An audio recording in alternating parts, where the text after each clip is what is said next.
"You'll never fit in here," he said. I smiled and replied, "I built this place." The words hung in the air of the gleaming conference room, like a challenge that had been 15 years in the making. Marcus Sterling, the newly appointed vice president of operations, stood at the head of the mahogany table with the kind of confidence that came from never having his authority questioned. His expensive suit and Harvard MBA serving as armor against anyone who might dare to suggest he didn't belong in the corner office he'd inherited. He was staring at me with the dismissive expression I'd seen countless times before, the look reserved for people who didn't match his image of what success should look like. At 52, I was older than most of the executives in the room. My graying hair pulled back in a simple bun, my off-the-rack blazer a stark contrast to the designer suits that surrounded me. To Marcus, I probably looked like someone's assistant who'd wandered into the wrong meeting. "I'm sorry," I said, my voice carrying the calm authority that came from decades of building something from nothing. "But I think there's been a misunderstanding." "No misunderstanding," Marcus replied, his tone suggesting he was doing me a favor by explaining the obvious. "This is a senior leadership meeting for department heads and above. I'm sure whoever you're working for can fill you in on the details later." Around the table, I could see the expressions of the other executives, some embarrassed by Marcus's assumption, others curious about how this would play out. None of them intervened, probably because they wanted to see how the founder and CEO of Meridian Dynamics would handle being dismissed by the man she'd hired just 3 months ago. "Marcus," I said, settling back into my chair at the head of the table, "I think you should sit down. Listen, I don't know who you think you are, but I'm Dr. Catherine Reyes, and I'm the founder and CEO of this company. You work for me." The silence that followed was deafening. Marcus's face went through several expressions: confusion, disbelief, and finally a dawning horror as he realized what he'd just done. You're Catherine Reyes. I am, and you're Marcus Sterling, the VP of operations whose first act in a leadership meeting was to dismiss the person who built the company. You're now working for.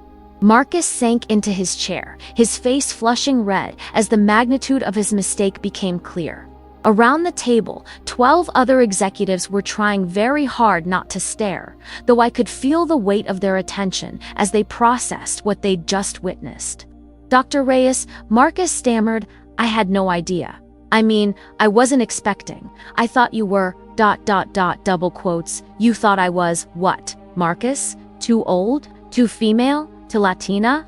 Which of my qualifications led you to assume I was here to take notes rather than run the meeting? I apologize. I made an assumption based on what?" Marcus looked around the room as if hoping someone would rescue him from the hole he'd dug for himself. No one did. "Based on the fact that you don't look like what I expected a CEO to look like." I leaned forward, studying the man who just revealed more about his character in 30 seconds than most people showed in 30 interviews. "Marcus, what do you think a CEO should look like?" I don't know. Younger. More ... corporate. More corporate. Interesting. I pulled up the quarterly reports on my tablet, finding the section that detailed the company's growth trajectory. "Marcus, do you know what Meridian Dynamics was worth when I founded it 15 years ago?" "I know. I don't. Nothing. It was an idea I developed in my garage while working as a software engineer for a company that told me my innovations were too ambitious for someone at my level. Do you know what it's worth now?" Marcus shook his head, probably afraid to guess. $800 million. We employ over 2,000 people across 12 countries. We hold 47 patents in advanced manufacturing automation. We've revolutionized how factories operate in 3 different industries. I set down my tablet and looked directly at Marcus. I built all of that while looking exactly like I look right now. "So when you tell me I'll never fit in here, you're telling me that I don't fit in the company I created, in the culture I established, in the vision I've been executing for 15 years? Dr. Reyes, I sincerely apologize." "Marcus, your apology is noted. But what concerns me more than your assumption about my role is your assumption about your authority to dismiss someone from a meeting without knowing who they were or why they were here. I pulled up Marcus's personnel file on my tablet, reviewing the qualifications that had led to his hiring. You have an impressive resume, Marcus. Harvard MBA, 10 years at McKinsey, 3 years as VP of Operations at Hartwell Industries. But what you don't have is experience building something from scratch, creating a culture from nothing, or understanding what it takes to succeed when nobody believes in your vision. Dr. Reyes, I understand that I made a serious error in judgment. You made an error in character. Marcus, you revealed that you make decisions based on appearances rather than evidence. That you prioritize hierarchy over inclusion, and that you believe authority comes from looking the part rather than earning the role. I looked around the table at the other executives, noting their carefully neutral expressions. They were all watching this interaction with the fascination of people witnessing a public reckoning. Let me be clear about something, I continued, addressing the entire room. I founded Meridian Dynamics because I believed that innovation comes from diverse perspectives, that the best ideas often come from unexpected sources, and that success requires the ability to see potential where others see problems. I turned back to Marcus. Your assumption about my role tells me that you see the world through a very narrow lens. Your willingness to dismiss someone from a meeting tells me that you prioritize conformity over contribution, and your surprise at discovering my identity tells me that you've never questioned whether your expectations about leadership might be limiting your ability to recognize it. Dr. Reyes, please, I can learn from this mistake. I hope you can, Marcus. Because the alternative is finding employment somewhere that's more comfortable with your assumptions about who belongs in leadership positions. I pulled out a folder I'd prepared for this meeting, containing performance improvement plans for each department. Marcus, you have 90 days to demonstrate that you can lead effectively in an environment that values results over appearances, innovation over conformity, and inclusion over hierarchy.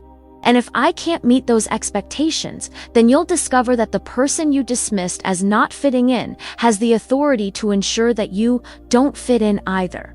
I handed him the folder and watched him flip through the detailed requirements I'd outlined. His face grew paler with each page. Dr. Reyes, these targets are very ambitious. They're achievable if you focus on leading people instead of managing perceptions. Marcus, the choice is yours. You can adapt to a culture that celebrates diverse leadership, or you can find employment somewhere that's more aligned with your expectations about what leaders should look like. After the meeting ended and the other executives filed out, Marcus lingered behind, clearly hoping for a private conversation that might salvage his position. Dr. Reyes, I want you to know that I'm committed to exceeding your expectations. What happened today, ... It won't happen again. Marcus, what happened today was a symptom of a larger problem. You've been operating under assumptions about authority and belonging that are fundamentally incompatible with the culture I've built here. I understand that now. Because understanding and changing are two different things. Marcus, I don't need your apology. I need your performance. And if you can't deliver that while respecting the diverse leadership that makes this company successful, then our conversation about fitting in will be the least of your concerns.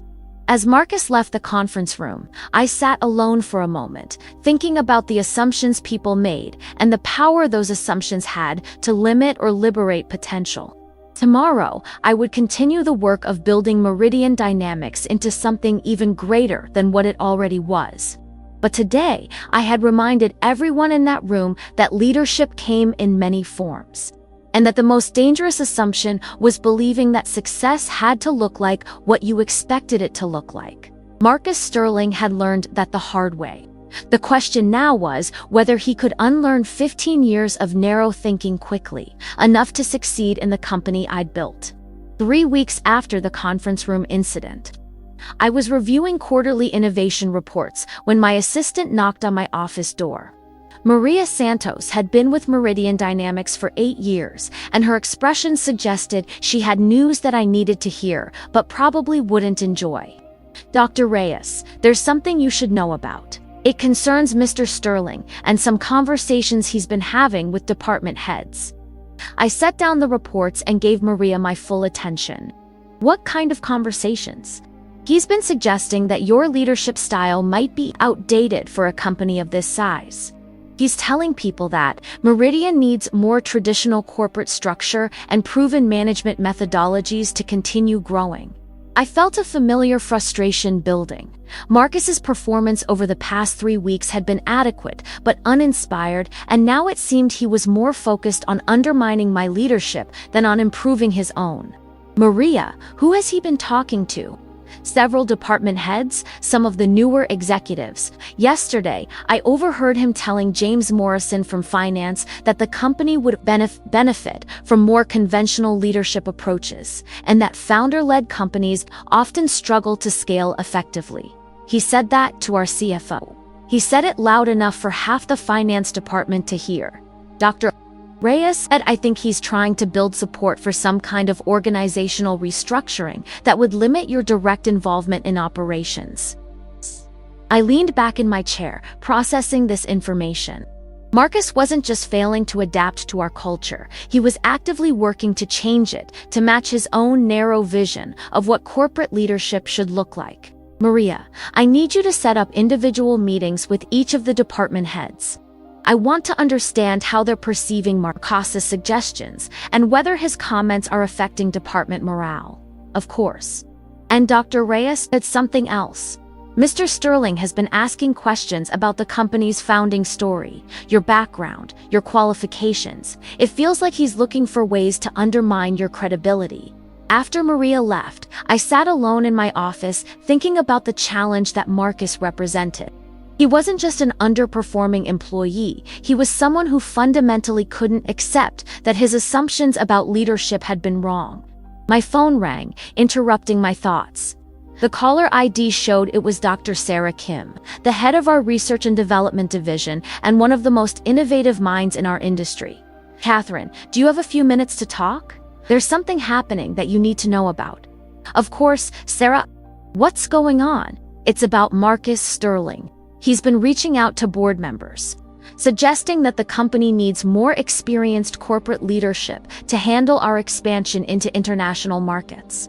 I felt my pulse quicken. He's been talking to board members. He called Robert Harrison yesterday, ostensibly to discuss operational efficiency, but he spent most of the conversation questioning whether founder-led companies can effectively manage complex global operations. And how did Robert respond? He told Marcus that the board has complete confidence in your leadership and that any concerns about corporate structure should be discussed through proper channels. But Catherine, Marcus isn't going to stop. He's convinced that he can position himself as the professional management solution to what he sees as the problem of founder leadership. After hanging up with Sarah Fez, I realized that Marcus's challenge to my authority was more serious than I'd initially thought. He wasn't just complaining about my leadership style, he was actively working to convince others that the company I'd built needed to be rescued from my continued involvement. I pulled out Marcus's personnel file and began reviewing his history more carefully. What I found was revealing. At his previous position at Hartwell Industries, Marcus had been part of a management team that had pushed out the company's founder in favor of professional management. The transition had been disastrous, resulting in the loss of key talent and a 30% decline in innovation output. But more interesting were the notes from his exit interview at Hartwell. His former supervisor had documented concerns about Marcus's resistance to unconventional leadership styles and his tendency to prioritize process over results. That afternoon, I called an emergency meeting with the senior leadership team. When everyone was assembled in the conference room, the same room where Marcus had dismissed me as not fitting in, I addressed the elephant that had been growing larger every day. I want to discuss something that's affecting our ability to function as a leadership team, I began. It's come to my attention that there are concerns about my leadership approach and questions about whether founder-led companies can effectively manage complex operations. I looked around the table, noting the uncomfortable expressions and averted eyes that suggested everyone knew what I was referring to. Rather than address these concerns through whispered conversations and backdoor communications, I think we should discuss them openly. If anyone has questions about my leadership or concerns about the direction we're taking, now is the time to voice them.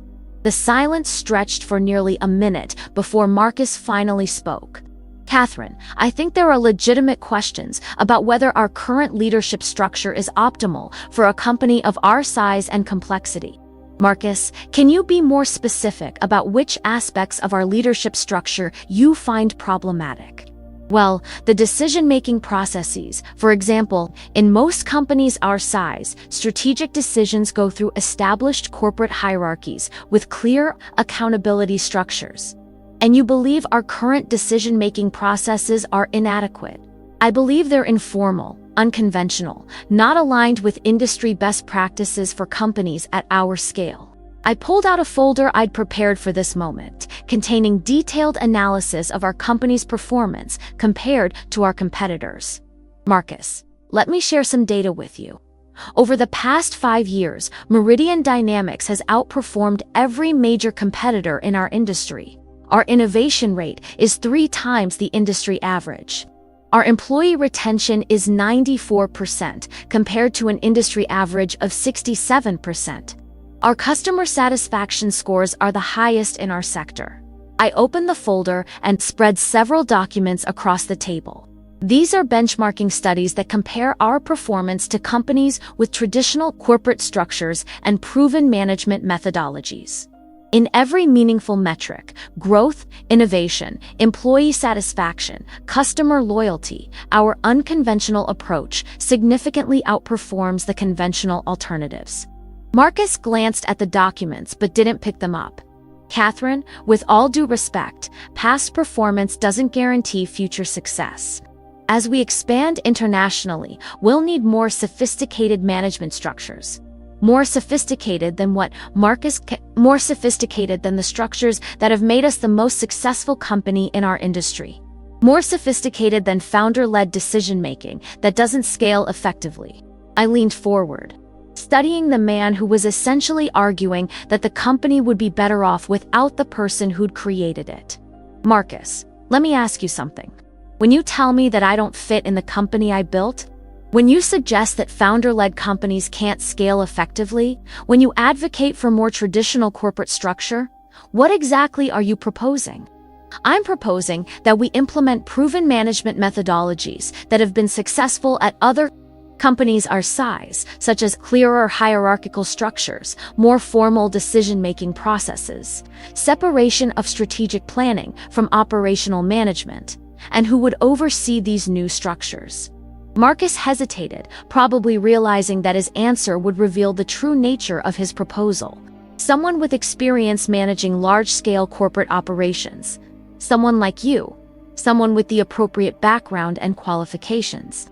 I looked around the table at the other executives, noting their expressions as they processed what Marcus was essentially proposing, that the company would be better managed by someone other than the person who'd built it. Marcus, I want to make sure I understand your position. You're suggesting that Meridian Dynamics, which I founded 15 years ago and have grown into an $800 million company, would be more successful if it were managed by someone with appropriate background and qualifications rather than by me. I'm suggesting that all companies eventually outgrow their founders, and that recognizing that transition point is crucial for continued success. And you believe we've reached that transition point? I believe we're approaching it. I closed the folder and looked directly at Marcus Karras. Marcus, there's something you need to understand about the culture I've built here. It's based on the radical idea that the best leaders are the people who deliver the best results, regardless of what they look like or where they came from or whether they fit conventional expectations about corporate leadership. I understand that. No, you don't. Because if you understood it, you wouldn't be sitting here arguing that the person who's delivered 15 years of unprecedented success should step aside in favor of someone with more traditional qualifications. I stood up, walking to the window that overlooked the campus I'd designed and built.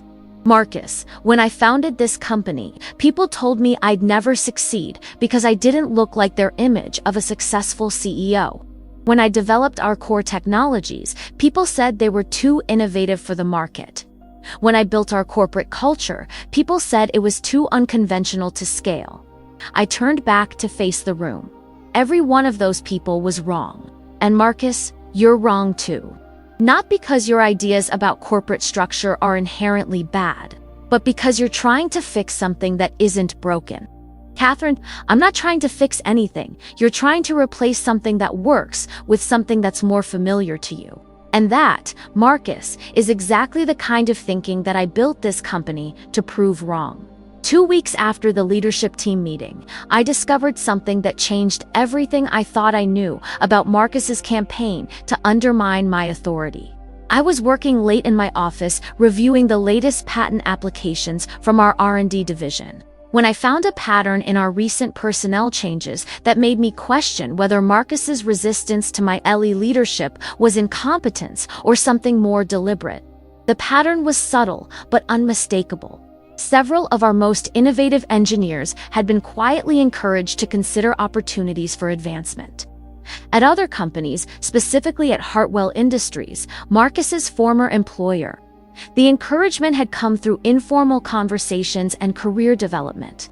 Discussions that Marcus had been conducting with key technical staff. I pulled up the detailed personnel records and began tracing the timeline of these departures. What I found was disturbing. Marcus had been systematically identifying our most valuable employees and steering them toward positions at companies that competed directly with Meridian Dynamics. My phone buzzed with a text from Maria. Dr. Reyes, are you still in the office? There's something urgent I need to show you. I'm here. Come up.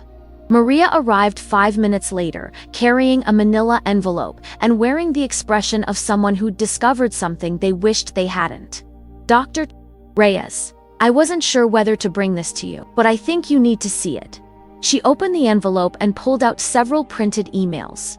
These were accidentally sent to the general company email instead of Marcus's personal account. It flagged them as potentially sensitive and forwarded them to me. I read the first email, and my blood pressure spiked immediately. It was from Marcus to someone at Hartwell Industries, discussing talent acquisition opportunities for Meridian employees who might be better suited to a more traditional corporate environment. Maria, how many emails like this are there? 9 that we've found so far. Dr. Reyes. It looks like Marcus has been actively recruiting our employees for Hartwell while maintaining his position here. I read through each email, my anger building with every message. Marcus hadn't just been undermining my leadership, he'd been sabotaging the company while collecting his salary and benefits. Maria, I need you to call Sarah Kim and ask her to come in immediately. Then I need you to contact our legal department and have them review these communications for potential breach of contract and fiduciary duty violations. Should I inform Mr. Sterling that we've discovered these emails? Absolutely not. Marcus is going to learn about this discovery in a very specific way, at a very specific time. After Maria left, I spent the next 2 hours building a comprehensive case against Marcus. The emails revealed not just employee poaching, but a coordinated effort to undermine Meridian's competitive position while positioning himself for a potential return to Hartwell in a senior role. Sarah arrived at my office just after 9 o'clock, her expression concerned. Catherine, Maria said this was urgent. What's going on? I handed her the printed emails and watched her face change as she read through them. Jesus. Marcus has been working for our competitor while drawing a salary from us. It's worse than that, Sarah. Look at the timeline. He's been doing this since his 2nd week on the job, which means he was recruited by Hartwell specifically to undermine our operations from the inside. Catherine, this is corporate espionage. We need to involve law enforcement. We will. But first, I want to understand the full scope of what he's done. Sarah, I need you to help me trace every employee interaction Marcus has had since he started. I want to know exactly how much damage he's caused. We worked until midnight. building a timeline that revealed the systematic nature of Marcus's betrayal. He'd been identifying our most valuable employees and steering them toward Hartwell, while simultaneously undermining internal efforts to retain talent. His resistance to my leadership wasn't about corporate structure, it was about creating chaos that would benefit his real employer. The next morning, I called an emergency meeting with our board of directors. Robert Harrison, the board chair, listened with growing alarm as I presented the evidence of Marcus's activities. "Catherine, this is far worse than simple insubordination. Marcus has been committing corporate espionage while actively damaging our competitive position. Robert, it explains why he's been so focused on undermining my authority. He wasn't trying to improve our corporate structure, he was trying to destabilize our leadership to make it easier for Hartwell to poach our talent and steal our market position. What's your recommendation for how we should proceed?" "Immediate termination, referral to law enforcement, and a comprehensive audit of all personnel communications to determine the full extent of the damage. And what about the employees he's been targeting? How do we know they weren't involved?" "We don't, which is why I want to conduct individual interviews with each person he's contacted." "But Robert, I suspect most of them were as much victims of Marcus's manipulation as the company was." That afternoon, I called Marcus into my office for what he assumed would be another discussion about his performance improvement plan. He arrived with his usual folder of justifications and explanations, completely unaware that his world was about to collapse. "Marcus, please, sit down. We need to discuss your performance over the past few weeks. Catherine, I know you've been concerned about my adaptation to the company culture, but I think I'm making real progress. The operational efficiency initiatives are starting to show results." "Marcus, stop." I opened my laptop and turned the screen toward him, displaying the emails he'd sent to Hartwell Industries. "I think we need to discuss a different kind of performance." The color drained from Marcus's face as he recognized his own communications. For a moment, he looked like he might deny everything, but the evidence was too overwhelming. "Catherine, I can explain. Can you? Can you explain why you've been recruiting our employees for our primary competitor while collecting a salary from this company? Can you explain why you've been sharing confidential information about our operations with Hartwell while pretending to work on improving our corporate structure?" "It's not what it looks like, Marcus. It's exactly what it looks like. You've been committing corporate espionage while undermining every effort to build the kind of inclusive, innovative culture that makes this company successful." Marcus was quiet for a long moment, probably calculating whether confession or denial would serve him better. "Catherine, you don't understand the pressure I've been under. When I came here and saw how unconventional your leadership approach was, I felt like I had to protect my career options. So you decided to sabotage the company that hired you in good faith. I decided to maintain relationships that might be valuable if this situation didn't work out." "This situation, Marcus, you mean your employment at the company I built. I mean working in an environment that doesn't follow established corporate best practices." I stared at this man who was still, even in the face of overwhelming evidence, trying to justify his betrayal by criticizing my leadership style. "Marcus, let me make sure I understand your position.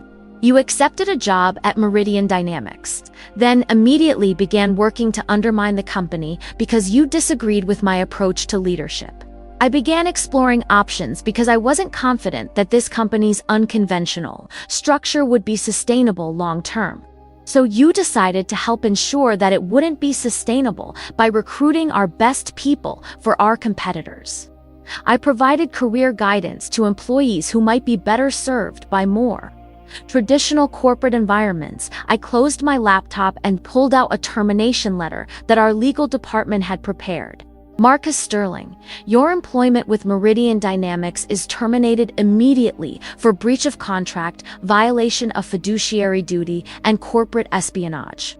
Security will escort you from the building, and you are prohibited from contacting any current employees of this company." "Catherine, please, we can work this out, Marcus. The only thing we're working out is whether this matter will be handled through civil litigation or criminal prosecution. That decision will depend on your cooperation with our investigation and your willingness to provide full disclosure about your activities. What do you want to know?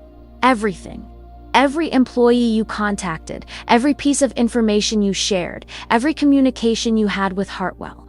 Marcus, your only chance of avoiding criminal charges is complete transparency. About what you've done? Marcus spent the next hour providing a detailed confession that revealed the scope of his betrayal.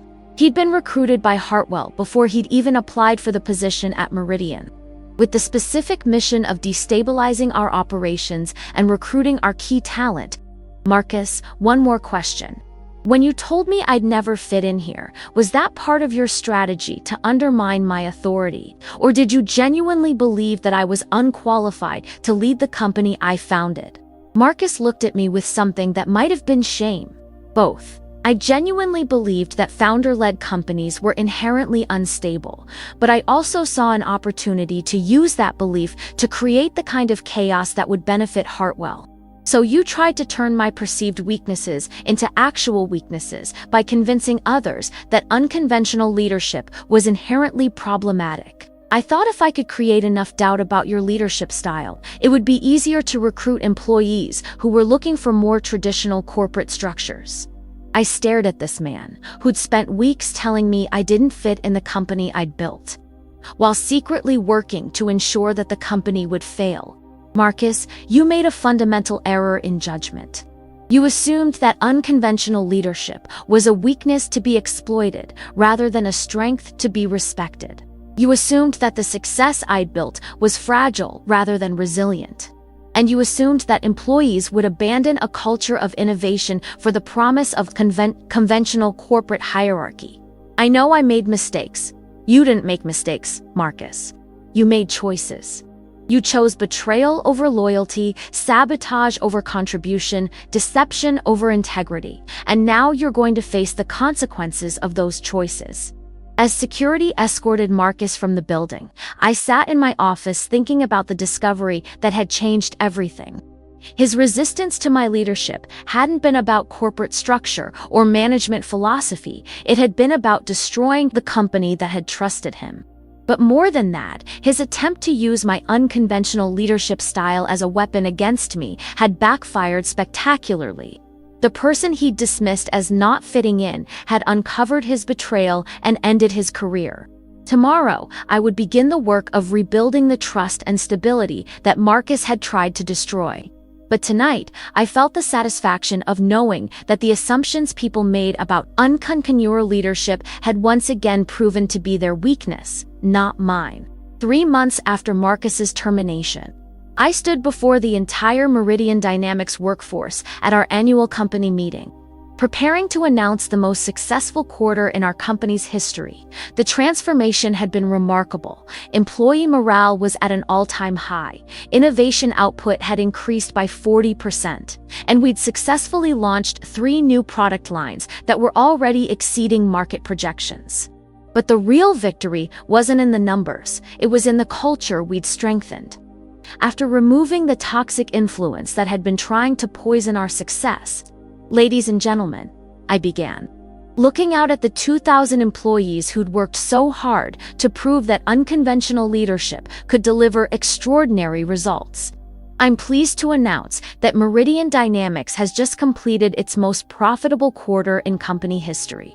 The applause was genuine and enthusiastic, reflecting the pride that employees felt in their collective achievement. But more importantly, I continued, we've demonstrated that success comes from embracing diverse perspectives, challenging conventional assumptions, and building a culture where innovation thrives, regardless of what that innovation looks like. In the front row, I could see the members of our senior leadership team, the talented professionals who'd remained loyal during Marcus's campaign of undermining and had flourished, once given the support they deserved. 3 months ago, we faced a challenge that tested our core values. We discovered that someone we'd trusted was working to undermine everything we'd built. Not because our approach was failing, but because it didn't match his expectations about what corporate success should look like. I clicked to my first slide, showing the dramatic improvement in performance metrics since Marcus's departure. This transformation didn't happen because we adopted more traditional corporate structures or implemented proven management methodologies. It happened because we recommitted to the principles that have always made this company successful: innovation over conformity, results over appearances, and inclusion over hierarchy. Sarah Kim, who'd been promoted to Chief Innovation Officer after helping expose Marcus's sabotage, raised her hand from the audience. Dr. Reyes, can you talk about what we've learned from this experience? I think it would help everyone understand how we can protect our culture going forward. I'd been hoping someone would ask that question, because the lessons we'd learned extended far beyond our specific situation. The primary lesson is that our greatest strength, our willingness to embrace unconventional approaches, can also be perceived as our greatest vulnerability by people who profit from conventional thinking. I clicked to the next slide, showing a comparison of our performance metrics against industry standards. Marcus Sterling came to Meridian Dynamics with the assumption that founder-led companies were inherently unstable, that unconventional leadership was a liability, and that our success was somehow accidental or unsustainable. But the data tells a different story, I continued. Companies with diverse leadership consistently outperform those with homogeneous leadership. Organizations that embrace unconventional approaches show higher rates of innovation and adaptation. And founder-led companies that maintain their core values while scaling often achieve more sustainable growth than those that abandon their founding principles for conventional corporate structures. David Chen, our head of international operations, spoke up from the middle of the auditorium. Dr. Reyes, how do we balance the need for growth and scaling with the importance of maintaining our unconventional culture? By understanding that scaling doesn't require conforming. David, we've grown from a garage startup to a global company while maintaining the same core principles that guided us from the beginning. The challenge isn't changing who we are to accommodate growth, it's finding people who can contribute to our growth while embracing who we are. I clicked to my final slide, outlining the new hiring and leadership development practices we'd implemented to ensure cultural alignment. We've established new assessment procedures that evaluate candidates not just for technical competence, but for their ability to thrive in an environment that values innovation over hierarchy, collaboration over competition, and results over appearances. After the meeting ended, I was approached by several employees who wanted to share their experiences during the Marcus era. What I learned was both disturbing and enlightening. Dr. Reyes, said Jennifer Walsh, a senior engineer who'd been targeted by Marcus for recruitment. I want you to know that several of us suspected something was wrong with his approach, but we weren't sure how to address it. What kind of suspicions?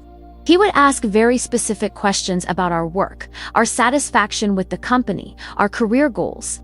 At first, it seemed like good management, but then he started suggesting that we might be undervalued here and that other companies might offer better opportunities for advancement. Why didn't anyone report these concerns?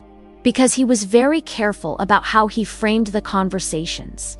He never explicitly encouraged us to leave, but he consistently planted seeds of doubt about whether Meridian was the best place for our careers. Another employee, Tom Bradley from our research division, added Marcus was very strategic about how he approached people. He would identify employees who might be frustrated with specific projects or policies, then amplify those frustrations while positioning himself as someone who understood our concerns. And how has the environment changed since his departure? Completely, Jennifer replied. The new leadership team focuses on addressing concerns directly rather than exploiting them. They work to improve conditions rather than suggesting that problems are inherent to our company culture. These conversations helped me understand that Marcus's sabotage had been even more sophisticated than I'd initially realized. He hadn't just been recruiting employees, he'd been systematically undermining confidence in our culture while positioning conventional corporate structures as the solution to problems he was helping to create. That evening, I received a call that put the entire Marcus situation into a broader perspective. The caller was Robert Harrison from our board of directors. Catherine, I wanted to update you on the legal proceedings against Marcus Sterling.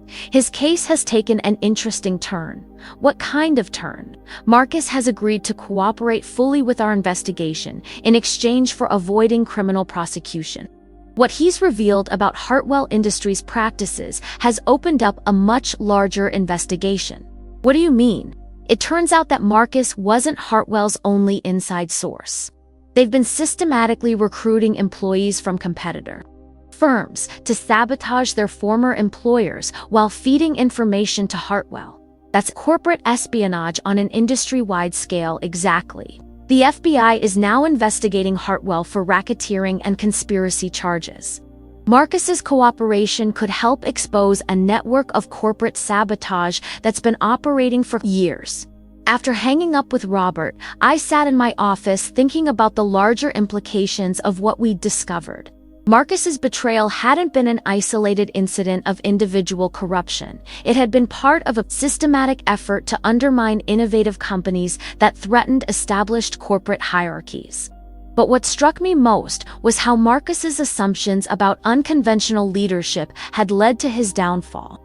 If he'd taken our culture seriously from the beginning, if he'd recognized that the unconventional CEO he'd dismissed was actually running a highly successful company, he might have been more careful about his sabotage activities. Instead, his prejudices had made him careless. His assumption that I was too unconventional to be an effective leader had led him to underestimate my ability to detect and respond to his betrayal. The next morning, I called Sarah Kim into my office to discuss our long-term strategy for protecting the culture we'd built. Sarah, you've done exceptional work helping us recover from Marcus's sabotage. I'd like to discuss your vision for ensuring that we never face this kind of internal threat again. Thank you, Catherine. I have to say, dealing with Marcus's betrayal has been both challenging and enlightening. How so? Challenging because we had to rebuild trust and confidence that had been systematically undermined. Enlightening because we've learned how to identify and address the kind of thinking that sees unconventional leadership as a weakness rather than a strength. What's the most important lesson you've taken from this experience? Sarah thought for a moment before answering. That our unconventional approach isn't just a nice-to-have cultural feature, it's a competitive advantage that some people will try to destroy because they can't replicate it. And how do we protect that advantage? By being more intentional about hiring people who genuinely embrace unconventional thinking, not just people who can tolerate it. Marcus was able to cause so much damage because he was fundamentally opposed to everything we represent. But he was skilled enough at corporate speak to hide that opposition during the hiring process. So, you're suggesting we need better cultural assessment tools? I'm suggesting we need to understand that some people will always see unconventional leadership as a threat to be eliminated rather than a strength to be celebrated. Our job is to identify those people before they can damage what we've built. As Sarah left my office, I reflected on the journey that had brought us to this point. 6 months ago, Marcus Sterling had told me I'd never fit in the company I'd founded.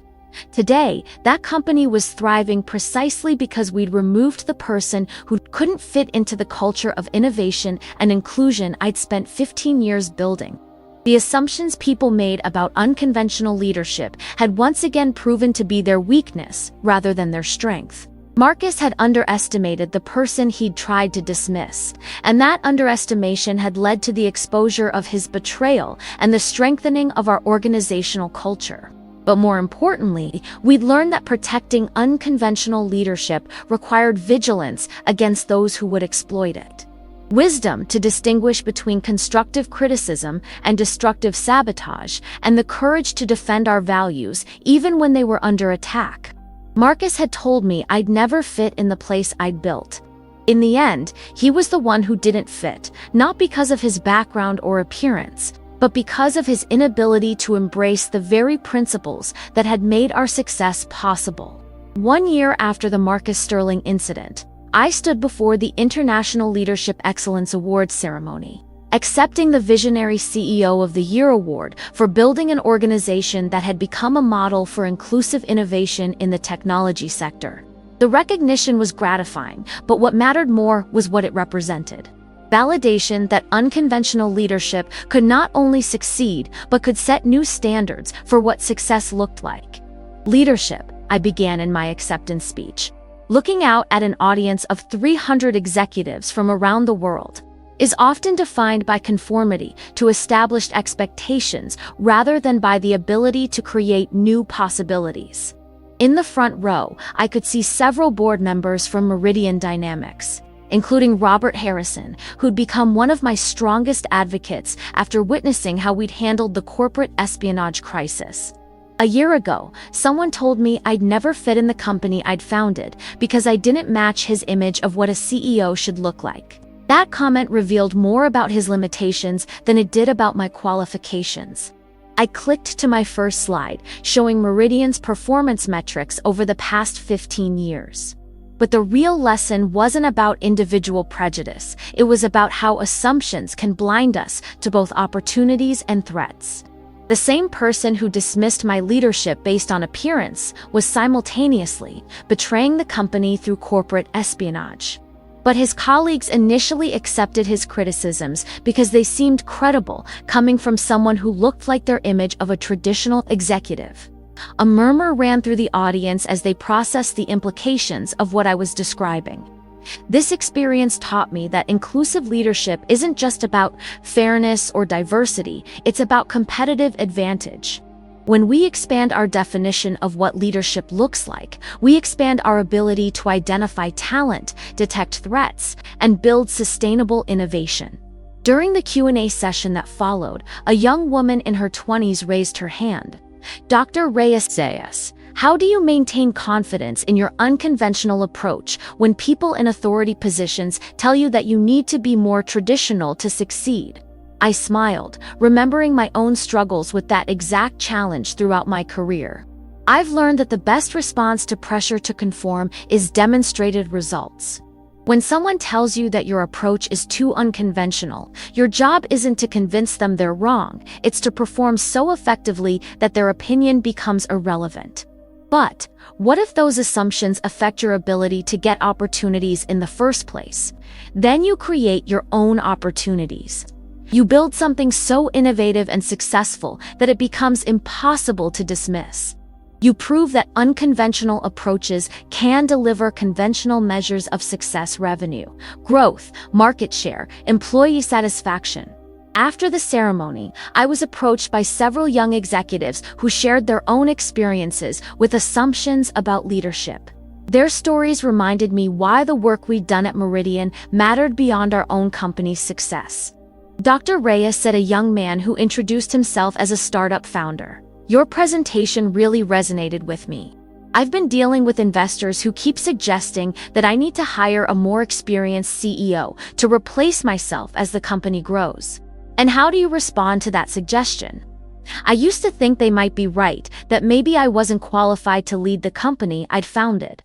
But listening to your story, I'm realizing that the question isn't whether I fit their image of a CEO, it's whether I can deliver the results that matter." That's exactly right. The most dangerous assumption is believing that leadership has to look like what other people expect it to look like. The conversation reminded me of my own journey and the moments when I'd doubted whether my unconventional approach could succeed in a world that seemed designed for more traditional leaders. That evening, I returned to my hotel room and called Sarah Kim to check on how things were going at Meridian. "Catherine, perfect timing. I just got off a call with the European expansion team. They've exceeded their first quarter targets by 60%. The client feedback specifically mentions that our innovative leadership approach is what differentiates us from competitors." That's fantastic. Sarah, how's the team responding to the international growth? They're energized. It's amazing how much people can accomplish when they feel empowered to bring their whole selves to their work.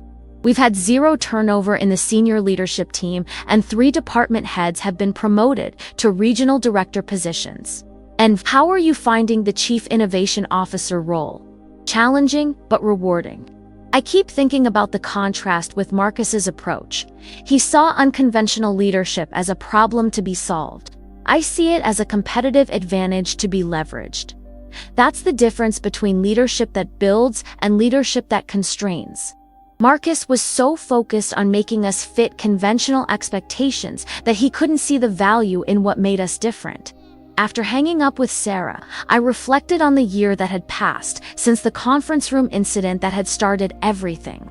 Marcus Sterling had thought I didn't fit in the company I'd built, but his assumption had revealed more about his character than my qualifications. The investigation that followed had exposed a network of corporate espionage that had been targeting innovative companies throughout our industry. Marcus's cooperation with federal authorities had helped prosecute the conspiracy, though he'd lost his career and faced significant legal consequences for his role in the scheme.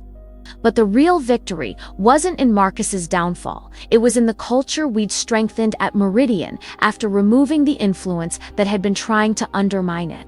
We'd proven that unconventional leadership could not only survive attacks, but could emerge stronger and more focused. The next morning, I flew back to our headquarters, where I was greeted by a lobby display showcasing our recent innovations and industry recognition. Among them was the Most Innovative Company Award we'd received from the Technology Leadership Institute, with a plaque that read, "For demonstrating that breakthrough innovation comes from embracing diverse perspectives and unconventional approaches to leadership." As I walked through the office, I could see the energy and creativity that had replaced the tension and uncertainty of the Marcus era. Employees were collaborating across departments, sharing ideas freely, and building the kind of inclusive culture that attracted and retained top talent from around the world. In my office, I found a handwritten note from one of our newest hires, a recent PhD who'd chosen Meridian over several larger, more traditional companies. Dr. Reyes said the note read, "Thank you for creating an environment where people are valued for their contributions rather than their conformity to traditional expectations. Your leadership has shown me what's possible when innovation is prioritized over convention." I smiled. Thinking about the journey that had brought us to this point, Marcus Sterling had told me I'd never fit in the company I'd founded. Today, that same company was being recognized as a global leader in innovation and inclusive leadership. The assumptions people made about unconventional leadership continued to reveal more about their limitations than about the potential of the leaders they underestimated.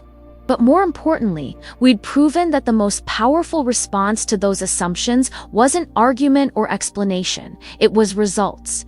Results that spoke louder than prejudice. That opened doors that bias had tried to close, and that created opportunities for the next generation of unconventional leaders. True leadership isn't about fitting into existing expectations. It's about creating new possibilities that expand what leadership can look like.